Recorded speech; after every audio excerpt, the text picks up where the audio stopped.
அஸ்ஸலாமு அலைக்கும் வரஹமத்துல்லாஹி வபரகாத்துஹு.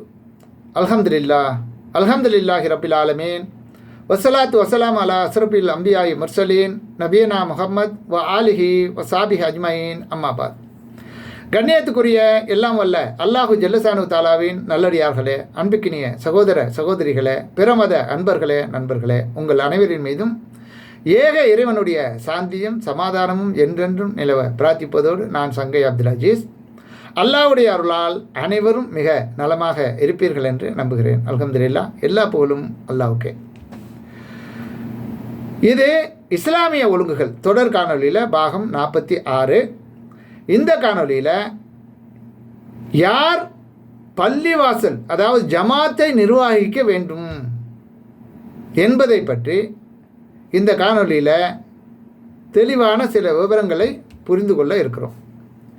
ஏனென்று கேட்டால், இன்றைக்கு சுன்னத் வல் ஜமாத் என்று சொல்லக்கூடியவர்களுடைய ஆதிக்கம் தலை தூக்கி ஆடுவதற்கும், அவர்களுடைய அநியாய அக்கிரமங்கள் இஸ்லாத்துக்கு எதிராக, திருமறை குர்ஆனுக்கு எதிராக, நபிகள் நாயகம் ஸல்லல்லாஹு அலைஹி வஸல்லம் அவர்களுடைய சொல் செயல் அங்கீகாரத்துக்கு எதிராக அவர்கள் முழுக்க யாருக்கும் அஞ்சாமல் செயல்படுகிறார்கள் என்றால் அதற்கு முதல் காரணம் அந்த பள்ளிவாசலை, அந்த முஹல்லாவை, அந்த ஊர் பஞ்சாயத்தை நிர்வகிக்கக்கூடியவர்களுடைய முழு ஒத்துழைப்பால் தான் இப்படிப்பட்ட காரணங்கள் அரங்கேறி கொண்டு இருக்கிறது. நெடுங்காலமாக கடந்த 40-50 வருடங்களாக ஏகத்துவ பிரச்சாரம் பட்டி தொட்டியெல்லாம் தலை தூக்கி பல மக்கள் அதை நோக்கி வந்து கொண்டிருந்து அல்லாஹ்வுடைய ரசூலுக்கும் கட்டுப்பட்டு உண்மையான முஸ்லீம்களாக வாழ துவங்கிய பிறகு கூட இந்த சுன்னத் வல் ஜமாத் என்று சொல்லக்கூடிய ஊர் ஜமாத்தார்கள், அந்த சுன்னத் வல் ஜமாத் என்று சொல்லக்கூடிய அறிஞர்களால் வழிநடத்தக்கூடியவர்களுக்கு மத்தியில் எந்த ஒரு மாற்றமும் ஏற்படவில்லை. இஸ்லாம் என்பதே வெறும் பெயரளவில் தான் அவர்களுக்கு மத்தியிலே இருந்து கொண்டிருக்கிறது என்பதை அல்லாஹ் திருமறை குர்ஆனில் என்ன சொல்கிறான், அல்லாஹ்வுடைய தூதர் அதை எப்படி விலக்கி கூறியிருக்கிறார்கள் என்று விலக்கி சிந்தித்து செயல்படக்கூடியவர்கள் தெளிவாக புரிந்து கொள்வார்கள். எனவேதான் இப்படி அலட்சியமாக இருந்து கொண்டு ஒவ்வொரு ஊரிலும், தமிழ்நாட்டு மத்திய நான் பேசிக்கிட்டு இருக்கேன், ஒவ்வொரு ஊரிலும் இந்த பள்ளிவாசல் நிர்வாகத்தை கையில் வைத்திருக்கக்கூடியவர்களால் நடத்தப்படும் நிகழ்ச்சிகள், செலவழிக்கப்படும் பொருளாதாரம், அங்கு நடந்தேறக்கூடிய காரியங்கள், இவைகள் எதுவுமே அல்லாஹ்வும் ரசூலும் சொன்ன காரியங்கள் அல்ல, இஸ்லாத்துக்கு ஏற்ற காரியங்கள் அல்ல, இஸ்லாத்திற்கு எதிரான காரியம், அல்லாஹ்வின் படும் கோபத்துக்கு ஆளாகக்கூடிய காரியம். இவர்கள் செய்யக்கூடிய பொருளாதாரம் பொதுமக்களுடைய, பல நாடுகள் பல மக்கள் வெளிநாடுகளில் வந்து பொண்டாட்டி பிள்ளைகள் எல்லாம் விட்டு கஷ்டப்பட்டு சம்பாரித்து சேர்த்து அனுப்பி வைக்கிற அந்த பொருளாதாரத்தை வசூல் செய்து ஒன்று திரட்டி வீண் விரயம் செய்து கொண்டிருக்கிறார்கள். இதனால் இந்த நிர்வாக முறை எப்படி அமைக்கப்பட வேண்டும் என்பதை ஒவ்வொரு சகோதர சகோதரிகளும் தெளிவாக புரிந்து கொள்ள வேண்டும். இதற்கு முழு பொறுப்பு நாளைக்கு மறுமையில் நீங்கள் தான். ஒருவரை பொறுப்பில் நீங்கள் ஒப்படைச்சிங்கன்னு சொன்னால், அப்படி ஒப்படைக்கப்படக்கூடிய அந்த நபருக்கு என்னென்ன தகுதி வேண்டும் என்பதை அல்லாஹ்வும் அல்லாஹ்வுடைய தூதரும் மிக தெளிவாக நமக்கு சொல்லி இருக்கிறார்கள். அவைகளெல்லாம் கொஞ்சம் கூட கவலைப்படாமல், கொஞ்சம் கூட தெரிஞ்சு கொள்ளாமல், மனம் போன போக்கில் செயல்பட்டு கொண்டிருக்கக்கூடிய சகோதர சகோதரிகளே, அல்லாஹ்வை அஞ்சு கொண்டு அல்லாஹ் வழங்கிய இந்த அற்புதமான தீனுல் இஸ்லாத்தை ஏற்று நடக்க முன்வாருங்கள். இது என்னுடைய அன்பான வேண்டுகோள். தொடருவோம் நம்ம காணொலியில். அதாவது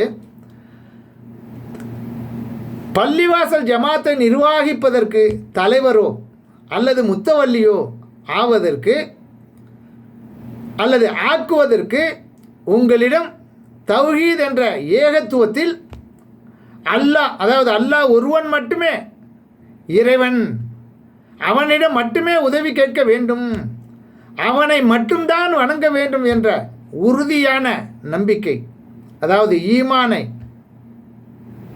உங்கள் உள்ளத்தில் இருக்குதா? அப்படி இருந்தால் 5 நேர தொழுகையோ செல்வத்திற்கு உங்களுக்கு இறைவனால் வழங்கப்பட்ட அந்த செல்வத்திற்கு முறையாக கணக்கிட்டு முறையாக ஜக்காத்து கொடுக்கும் பண்போ,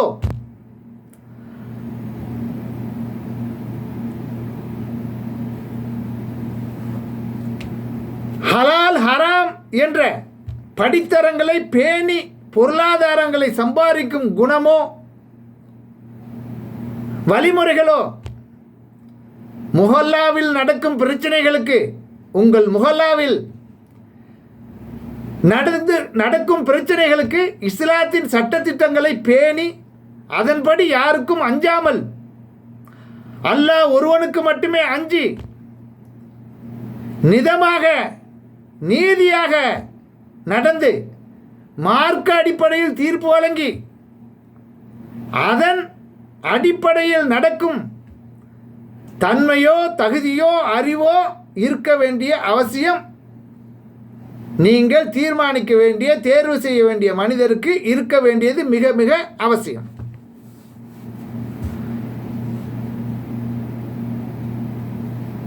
மேற்கண்ட இஸ்லாத்தின் சட்டத்திட்டங்களை பேணி நடக்க வேண்டியது மிக மிக அவசியம். இல்லை என்று நினைத்து பணம் இருந்தால் போதும், இது மேற்கண்ட இஸ்லாத்தின் சட்டத்திட்டங்களை பேணி நடக்க வேண்டிய அவசியம் இல்லை என்று நீங்கள் நினைத்து அவரிடம் பணம் இருந்தால் போதும் என்று நினைத்து உங்களது ஏரியாவில் நீங்கள் மதிக்கப்படும் நபராக கருதுவதற்கு நீங்கள் நேர்மையாளராக, இரக்கமுள்ளவராக, பண்பாளராகவும் நம்பிக்கை உடையவராகவும் இருக்க வேண்டிய அவசியம் இல்லை என்று நினைத்து கொண்டு அவரிடம் பணமும் சொந்த வீடும் இருந்தால் போதும் என்று நினைத்து கொள்கிறீர்கள். கட்சியின் ஆலோசனை கூட்டத்திலோ அல்லது பொது சபைகளிலோ கலந்து கொண்டு உங்களுடைய கருத்துக்களை நீங்கள் பதிவு செய்வதற்கும் அதில் நீங்கள் உறுப்பினர் ஆவதற்கும் உங்களிடம் உங்களது ஊரை பற்றி, ஊரின் ஒற்றுமையை பற்றி நல்லதொரு எண்ணமோ இருக்க வேண்டிய அவசியம் இல்லை என்று நீங்கள் நினைத்துக்கொண்டு பணம் இருந்தால் போதும் என்று நினைத்துக்கொள்கிறீர்கள். ஒருவரை நீங்கள் உறுப்பினராக தேர்ந்தெடுப்பதற்கு எதை அடிப்படையாக கொண்டிருக்கிறீர்கள்? ஒவ்வொன்றாக சிந்திங்க. மேற்கண்ட காரணங்களை அனைத்து காரியங்களிலும் நீங்கள் முக்கியமான நபராக ஆவதற்கு எந்தெந்த சூழ்நிலைகளில் முறையாக நடைமுறைப்படுத்த வேண்டும் என்கின்ற எந்தவித மார்க்க புரிதலும் எந்த ஒரு அறிவும் இல்லாத ஒரு அறிவு கெட்ட சபையோரால் முன்மொழிந்து நீங்கள் தேர்ந்தெடுக்கப்படுவதற்கு உங்களிடம் மார்க்க அறிவும் இறை அச்சமும் இக்லாசான நேர்மையான இக்லாசான தூய்மையான உள்ளமும் அளவுகோலாக இருக்க வேண்டிய அவசியமில்லை. அவரிடம் பணம் இருந்தால் போதும் என்று நினைக்கிறீர்கள். இஸ்லாம் கூறும் நற்பண்புகளை எல்லாம் ஓரங்கட்டி விட்டு உதாசீனப்படுத்தி விட்டு அவைகளெல்லாம் தேவையில்லை. அவனுக்கு சொந்த வீடு இருக்கா, அவங்ககிட்ட பணம் இருக்கா, அரசியல் செல்வாக்கு இருக்கா, அது போதும் என்று நினைக்கிறீர்கள். உலகத்தில் அல்லாஹ்வுக்கு மிகவும் நேசமான இடம் எது? அதுதான் பள்ளிவாசல். அதனை நிர்வகிப்பவர்களும் அவனுக்கு நேசமானவர்களாக இருக்க வேண்டும். அல்லாஹ்வுக்கு விருப்பமான அவனுடைய பள்ளிவாசலை நிர்வகிக்கக்கூடியவர்களுக்கு அல்லாஹ்வுடைய நேசமானவர்களாக இருக்க வேண்டும். இறை நேசத்தை பெற வேண்டுமானால் எதை தடுத்துள்ளானோ, எதை அவன் ஏவியுள்ளானோ என்ற அறிவு வேண்டும். புரியுற மாதிரி சொல்றாரு தான். என்னென்ன இஸ்லாத்தில் ஹராம், எவையவைகள் ஹலால் என்று தெளிவாக அவருக்கு தெரிந்திருக்க வேண்டும். பணத்தை சேமிக்க வேண்டும் என்ற போராட்டத்தில் காசு பணம் அதிகமாகி மார்க்க அறிவும் அற்றுப்போகி மனிதனின் நற்குணங்கள் எல்லாம் மாறி போய் மிருக குணங்களாகி கொண்டே வருகிறது. அடிப்படை நற்குணங்கள் அனைத்தையும் தூசி எறிந்துவிட்டு மனித மிருகங்களாக மாறிக்கொண்டு வருகிறார்கள். இஸ்லாமிய சட்டத்திட்டங்களுக்கு உட்பட்டு மார்க்க வரையறைகளை முறையாக பேணி வாழக்கூடிய ஒரு உண்மையான முஸ்லீமை அவனது வாழ்க்கையில் நடக்கும் 2 நிகழ்வுகளை வைத்து கணித்து விட முடியும், யாராலும் புரிந்து கொள்ள முடியும். ஒருவனுக்கு ஈமான் இருக்கிறதா இல்லையா, அது உள்ளம் சம்பந்தப்பட்ட விஷயம், அதை அல்லாஹ் மட்டும்தான் அறிவான். ஆனால் இஸ்லாமிய சட்டத்திட்டங்களுக்கு உட்பட்டு மார்க்க வரையறைகளை முறையாக பேணி வாழக்கூடியவன் ஒருத்தன் இருக்கிறானா இல்லையா, அவன் வாழ்றானா இல்லையா, அதை அறிந்து கொள்ள முடியுமா இல்லையா? அதுக்கு 2 விஷயங்களை வைத்து நாம் புரிந்து கொள்ளலாம். என்ன? 1 அவனது திருமணம், 2 அவனது மரணம். அவன் திருமணத்தின் மூலமாக தன்னுடைய வாழ்க்கை துவங்குகிறான், மரணத்தின் மூலமாக தன்னுடைய வாழ்க்கையை முடிவுக்கு வந்து விடுகிறான். ஆக இறையச்சமும் தூய்மையான உள்ளமும் நேர்மையும் உண்மையும் பெருந்தன்மையும் சகிப்புத்தன்மையும் குரோதம் இல்லாத குணமும் மன்னிக்கும் மனப்பான்மையும் நயவஞ்சகம் இல்லாத பண்பும் விலை உயர்ந்த பொக்கிஷங்கள். இவைகள் நீங்கள் தீர்மானிக்கக்கூடிய நிர்வாகிகளுக்கு இருக்கிறதா? அதை எல்லா மனிதர்களிடமும் நாம் எதிர்பார்ப்பது தவறுதான். அது எல்லா மனிதர்களிடமும் இருக்காது. குறிப்பாக சில நல்ல மனிதர்கள் விதிவிலக்கு இருக்கிறார்கள், எல்லாத்தையும் நான் சொல்லலை. அவர்களால் தான் அப்படிப்பட்ட நன்மக்களால் தான் இந்த பூமி சமநிலைப்படுகிறது, நன்றாக இன்னும் நினைச்சு நிற்குது. இல்லைன்னா என்னைக்கு அழிச்சு நாசமாக்கியிருப்பான்ல. மார்க்க அறிவு என்பது பதில் கொடுப்பது மட்டுமல்ல, பதில் கொடுக்காமல் புறக்கணித்து விடுவதிலும் மார்க்க அறிவு இருக்கு. யாருக்கு பதில் கொடுக்கணும், யாருக்கு பதில் இருக்கு, பதில் கொடுக்காமல் புறக்கணித்து விட்டு போய்கிட்டே இருக்க வேண்டும் என்பதிலையும் மார்க்க அறிவு மார்க்க சொல்லி கொடுத்துருக்கு. மறுமை நாள் அடையாளங்களாக இன்றைய பள்ளி நிர்வாகிகள் இருக்கின்றார்கள் என்பதை உங்கள் மனம் ஏற்றுக்கொள்ளுமா? ஏற்றுக்கொள்கிறீர்களா? கண்டிப்பாக இருந்து கொண்டு இருக்கிறார்கள், 100%. அதில் சந்தேகமே வேண்டாம். அதை பற்றி அல்லாஹ்வின் தூதர் ஸல்லல்லாஹு அலைஹி வஸல்லம் அவர்கள் சொன்னார்கள், அமானிதம் மக்களே, அமானிதம் என்றால் அது அப்படியே திருப்பி ஒப்படைக்கப்பட வேண்டியது இல்லையா? அப்படிப்பட்ட அமானிதம் துஷ்பிரயோகம் நடைபெற்றால், துஷ்பிரயோகம் செய்யப்பட்டால் மறுமையை நீங்கள் எதிர்பாருங்கள் என்று அல்லாஹ்வின் தூதர் ஸல்லல்லாஹு அலைஹி வஸல்லம் கூறினார்கள். அப்போது அங்கே கூடியிருந்த மக்கள், எது அமானித துஷ்பிரயோகம் என்று எங்களுக்கு விலக்கி சொல்லுங்கள் அல்லாஹ்வின் தூதரே என்று கேட்கிறார்கள். அப்போது நபி ஸல்லல்லாஹு அலைஹி வஸல்லம் அவர்கள் கூறுகிறார்கள், தகுதி அற்றவர்களிடம் அப்படியே உங்கள் மனக்கண்ணை உலகம் ஃபுல்லாக அப்படியே கொஞ்சம் சீர்தூக்கி பாருங்க. முதல்ல ஆட்சியாளர்கள் எடுங்க. உலகத்தில் ஆட்சி செய்யக்கூடியவனை ஒருத்தனை காட்டி இவன் அதுக்கு தகுதியானவன் உங்களால் சொல்ல முடியுமா? இல்லை. தகுதியற்றவர்கள் கையில் ஆட்சியை ஒப்படைத்து விட்டோம் இல்லையா? நபி ஸல்லல்லாஹு அலைஹி வஸல்லம் சொல்கிறாங்க, அதுங்க அப்போ ஆட்சி அதிகாரத்தில் உள்ளவர்களை பார்த்துக்குங்க, அரசு அதிகாரிகளை பார்த்துங்க.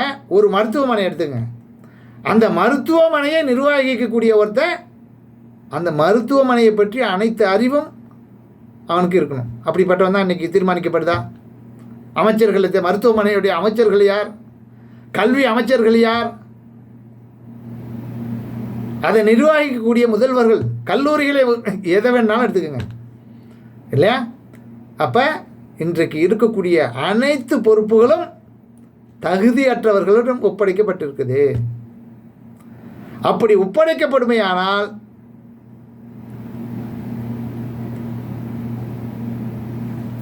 தகுதியற்றவர்களிடம் பொறுப்புகள் ஒப்படைக்கப்படுவது என்று அல்லாஹ்வின் தூதர் ஸல்லல்லாஹு அலைஹி வஸல்லம் அவர்கள் கூறினார்கள். அதாவது தகுதியற்றவர்களிடம் பொறுப்பு ஒப்படைக்கப்படும் போது என்ன ஆகும்? அந்த நாள் வந்துடும், மறுமையை எதிர்பாருங்கள் என்று சொன்னாங்க. அது மறுமையில் நடக்கக்கூடிய ஒரு நிகழ்வு. மேலும் மக்களே, பொறுப்பை ஒப்படைக்கும் போது நன்றாக, மிக மிக நன்றாக ஊர் மக்கள் அனைவரும் ஒன்று கூடி அனைத்து விஷயங்களையும் நன்றாக சிந்தித்து சீர்தூக்கி பார்த்து அவைகளுக்கு இந்த ஆள் பொறுப்பானவர் தானா, தகுதியானவர் தானா என்ற அடிப்படையில் நீங்கள் தீர்மானிக்க வேண்டும்.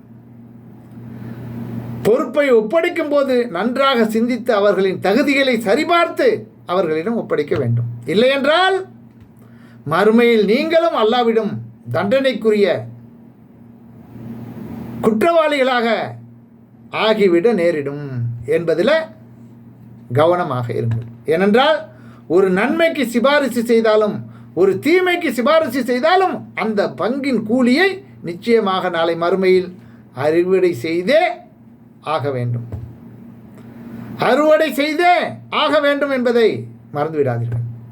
அல்லாஹ்வையும் இறுதி நாளையும் உறுதியாக நம்பி தொழுகையை சரியாக நிலைநாட்டி ஜக்காத்தையும் முறையாக கொடுத்து அல்லாஹ்வை தவிர எவருக்கும் அஞ்சாமல் இருப்பாரே அவர்தான் அல்லாஹ்வின் பள்ளிவாசல்களை நிர்வகிக்க வேண்டும். அல்லாஹ்வின் சொந்தக்காரர்களான அல்லாஹ்வின் அடிமைகளாகிய ஜமாத்துகளை நிர்வகிக்க வேண்டும். அவர்களே நேர்வழி பெற்றோர்களாக ஆக முடியும். இப்படி யாரு அதை எதிர்பார்த்து, அதாவது அல்லாஹ்வையும் இறுதி நாளையும் உறுதியாக நம்பி தொழுகையும் நிலைநாட்டி ஜக்காத்தும் கொடுத்து அல்லாஹ்வை தவிர வேறு யாருக்கும் அஞ்சாமல் பயப்படாமல் இருக்கிறாரோ அப்படிப்பட்டவர் தான் அல்லாஹ்வின் பள்ளிவாசலை நிர்வகிக்க வேண்டும். அப்படிப்பட்டவர்களை தான் நீங்கள் தேர்வு செய்ய வேண்டும். அப்படி செய்யக்கூடியவரை நீங்கள் தான் வெற்றி பெற்றவராக முடியும். நீங்கள் மறுமையில் வெற்றி பெற வேண்டுமேயானால் உங்கள் முஹல்லாக்களையும் உங்கள் அல்லாஹ்வுடைய இல்லமாகிய உங்கள் ஊர் பள்ளிவாசல்களையும் நிர்வகிக்கக்கூடியவர்களை மேற்சொன்ன தகுதிகள் உள்ளவர்களாக நீங்கள் தேர்ந்தெடுக்க வேண்டும். அப்போதுதான் நீங்கள் வெற்றி பெற முடியும் என்று அல்லாஹ் ரப்புல் ஆலமீன் அத்-தௌபா அத்தியாயத்தில் 9வது அத்தியாயம் 18வது வசனத்தில் அல்லாஹ் சொல்லி காட்டுகிறான். மறந்து விடாதீர்கள். எனவே அன்புக்குரிய சகோதர சகோதரிகளே, பெரியோர்களே, நன்மக்களே, இது சாதாரண விஷயம் அல்ல. நெடுங்காலமாக நம்முடைய சமுதாய மக்கள் சிறுக்கிலும் விதத்திலும் இருந்து அல்லாஹ்வுடைய கோபத்துக்கு ஆளாகக்கூடிய செயல்களை செய்து நரகவாசிகளாக ஆகிக் கொண்டிருக்கிறார்கள். அதை பற்றி அவர்களுக்கு எந்த ஒரு கவலையும் இல்லை, அச்சமும் இல்லை, பயமும் இல்லை. அதற்கு காரணம் அவர்களை நிர்வகிக்கக்கூடிய இந்த நிர்வாகிகள், முத்தவல்லிகள், ஊர் பஞ்சாயத்தார்கள், அவர்களை ஆட்டி படைக்கக்கூடிய இந்த சுன்னத் வல் ஜமாத் என்று மார்க்கம் அறியாத அறிஞர்கள் என்பதை கவனத்தில் கொண்டு செயல்பட வேண்டும் என்று அன்போடு இந்த கோரிக்கையை நான் உங்களுக்கு முன்வைக்கிறேன். என் மீது கோபப்படாதீர்கள், உள்ளதை உடைத்து சொல்லி இருக்கிறேன். நீங்கள் சிந்திக்க வேண்டும், நீங்கள் உங்களை மாற்றிக்கொள்ள வேண்டும். இதற்கு காரணம் என்னுடைய ஆதி பிதா ஆதம், ஹவ்வா ஆகிய இருவருடைய பிள்ளைகள் தான் நீங்கள் அனைவரும். நீங்கள் யாரும் நரகத்துக்கு போயிடக்கூடாது என்ற நல்லெண்ணத்தில் இந்த செய்தியை நான் உங்கள் கவனத்துக்கு கொண்டு வருகிறேன். இதோடைய ஆதாரங்களை டிஸ்கிரிப்ஷன்லையும் பதிவு செய்கிறேன். தெளிவாக படித்து தெளிவாக கேட்டு சிந்தித்து செயல்பட முன்வார்கள். அல்லாஹ் உங்களுக்கு அருள் புரிய அல்லாஹ்விடம் பிரார்த்திக்கிறேன். நன்றி. தேங்க்ஸ் ஃபார் வாட்சிங். ஜஸாக்கல்லாஹ் கைரா.